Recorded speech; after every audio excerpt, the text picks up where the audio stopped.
হরে কৃষ্ণ। সবাইকে নমস্কার। সবাই কেমন আছেন? আশা করি ভালো আছেন। এটা হচ্ছে নারায়ণগঞ্জ বারোদি লোকনাথ বাবার আশ্রমের পাশে এই যে ছোট পুষ্করণের ভিতরে যে মহাদেব প্রতিমা, খুব সুন্দর একটা দৃশ্য। জয় শিব শম্ভু, জয় ভোলানাথ।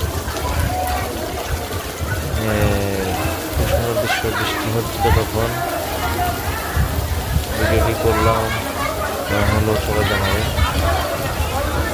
আপনারাও ঘুরে আসবেন। এখানে পাশে একটা দুর্গা মন্দিরও এখন নতুনভাবে করা হয়েছে। খুব সুন্দর দৃশ্য। সবাই দর্শন করে আসবেন, ভালো থাকবেন। নমস্কার সবাইকে। ধন্যবাদ।